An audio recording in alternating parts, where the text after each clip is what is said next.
Сегодня утром уже с Инной говорили об этом. Мы в 2018 году подали в иск против России, против, в частности, против конкретно Путина за те военные преступления, которые были совершены в Чечне.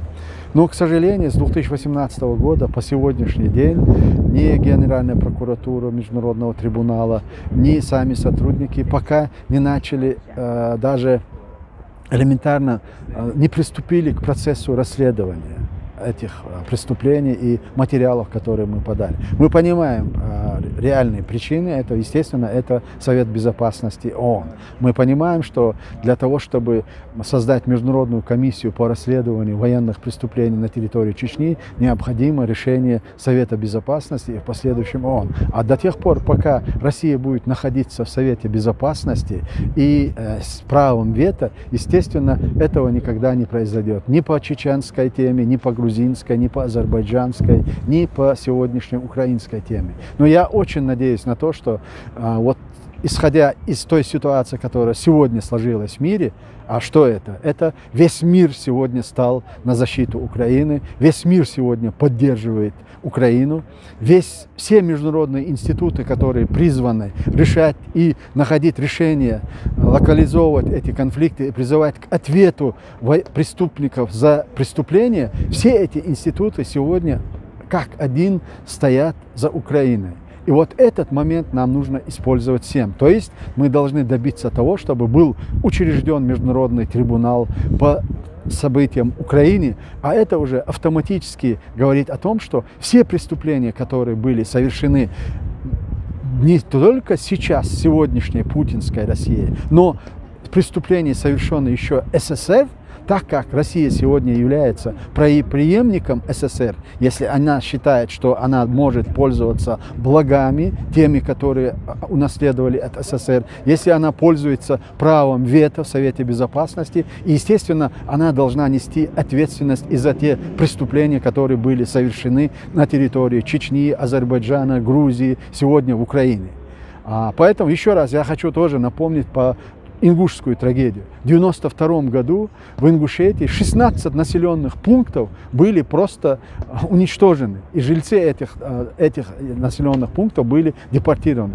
Тысячи из них были убиты. Тысячи по сегодняшний день считаются пропавшими без вести. И поэтому вот все эти преступления, о которых мы говорили и не говорим часто, но они имеют место, и за это надо кому-то отвечать. И кто это, кому это отвечать, это Россия и российское общество, которое порождает такие режимы и способствует тому, чтобы они глумились над соседями, над другими народностями. Поэтому ответственность за все это не только на Путине и на его окружении, но и на всем российском обществе. И на том сегменте, который ассоциирует и называет себя либералами.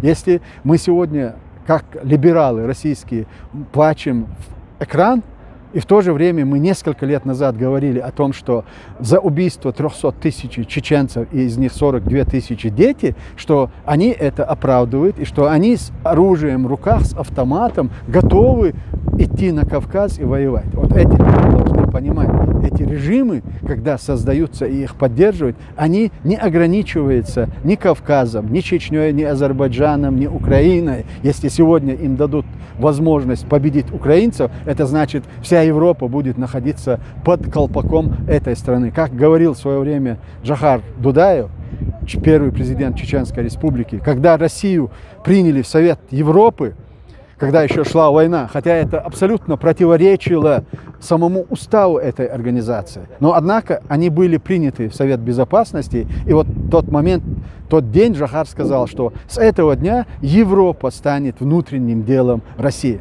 Так оно и произошло. И его слова оказались пророческими. Но, наконец-то, сегодня я рад тому, что я говорю это с сожалением, что эти 30 лет прошли, и мы способствовали тому, что Россия делала. То есть не мы способствовали, мы-то являемся жертвами, но мир способствовал и допускал, чтобы это с нами происходило. Сегодня они пришли в Европу. И сегодня война идет не за Украину, не за суверенитет и за свободу Украины. Сегодня идет война и борьба за сохранение сегодняшней цивилизации, которая хочет уничтожить Россия. Поэтому весь мир должен стать на защиту. И сегодня здесь, и каждый день, когда мы говорим о преступлениях, мы должны подчеркивать и говорить, что все эти преступления должны быть рассмотрены в одном деле против России. Одним комплексом. И поэтому и Россия должна понимать, и российские граждане должны понимать, что от ответственности никому никогда не удавалось уходить. На то и существует мир, и принцип торжества справедливости, он все-таки существует, и Всевышний существует, который сказал, что еще при этой жизни преступники понесут наказание за содеянное. Я в это верю. Ахмед, еще вот вопрос вкратце, как можете описать. Вот чеченская тема, это всегда никому не секрет, кто принимает участие в международных конференциях, симпозиумах, форумах. Чеченский вопрос всегда под вопросом. Я имею в виду, вот, о котором мы говорили, 300 тысяч убитых мирных граждан. Никто об этом не говорит, и кто об этом хочет говорить, вот Инна Андрей Курочкин свидетель, что нас в экономическом форуме Польши, нас с панели сняли, где мы должны были поднимать этот вопрос. Самый последний момент. Как вы думаете, на фоне украинских событий, после того, как весь мир, истинное лицо русского мира, какое-нибудь изменения будут по отношению всего цивилизованного мира, так называемого, к чеченской проблеме, чеченской трагедии? Это общечеловеческие проблемы. Поэтому сегодня мы стали свидетелями, что изменения уже произошли. Я уверяю вас и Инну, если бы этот форум экономический проходил бы сейчас, вас бы никто не затыкал бы. Вам бы дали бы слово, и вы высказались бы по всем проблемам, которые вы хотели озвучить там. Вот мир изменился. Путин изменил. Есть такое понятие: нет худа без добра. Ну, очень жалко убиенных в Украине. Жалко этих детей, взрослых, которые каждый день подвергаются насилию. Но это цена за то, чтобы мир проснулся. И вот такой страшной ценой разбудили мир. И это сделал Путин.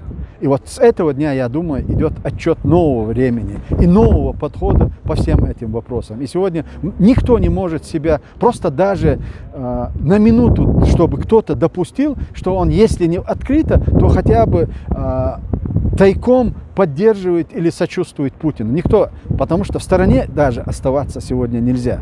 Если кто-то считает, что он может остаться в стороне, и это пройдет мимо него, это не пройдет мимо него. И поэтому я думаю, что сегодня мир уже изменился. И на ваш вопрос, ответ заключается именно в том, что сегодня уже все международные институты как один заявляют о необходимости привлечь к ответственности. Большое спасибо.